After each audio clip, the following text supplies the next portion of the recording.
po, pinabulaanan po ni Attorney Baligod. Ito pong sinasabi ni Remulla na yung maleta delivery hindi po nangyari nung time ni ex-President Duterte. Ayan. So pinabulaanan po ni Attorney Levy Baligod yung sinabi po ni Ombudsman na naganap daw po yan. May paliwanag pa nga si Baligod. Yung tinutukoy na picture, picture daw po yun yung sa bahay ni Kimpo. Kimbo.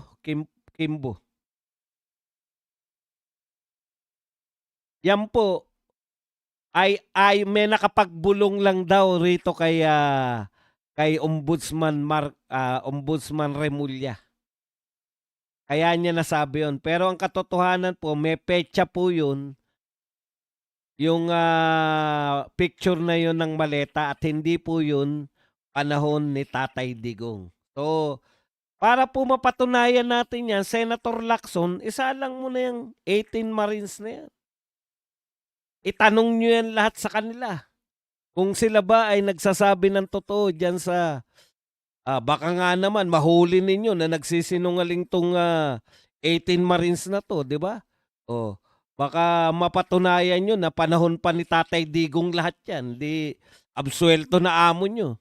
Yun lang naman yun. Bakit ba takot na takot kayo sa katotohanan? Okay, ikalawa po, natutuwa po tayo dito sa binanggit po ni Attorney Torion, no? Ito po, dahil daw po sa pag-amin, umamin po si Attorney, hindi po Attorney to, Ombudsman. Si Ombudsman Crispin Remulla, ito po yung pahayag niya, di ba? Totoo yun na nakipagkita ko sa ICC. Teka, wag natin bitinin dun sa may maleta. So, ganito lang po yan, no? Senator Lacson, may dalawang panig po. Yung isa, sabi ni Remulla, may picture, yung 18 Marines, may picture sila na panahon pa raw ni Duterte, yung bigayan na maleta na yun.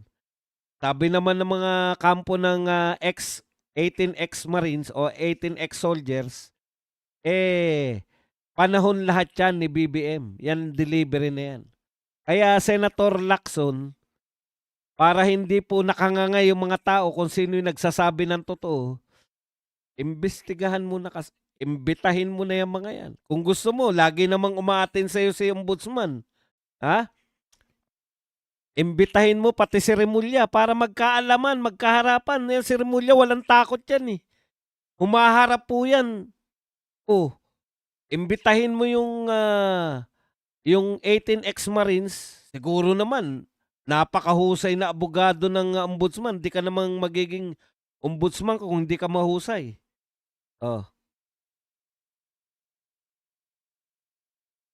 Siguro naman, kaya niyang patunayan na nagsisinungaling yung 18 Marines. Kaya pagkakataon mo na to, Senator Lacson, hindi naman kita inuuto.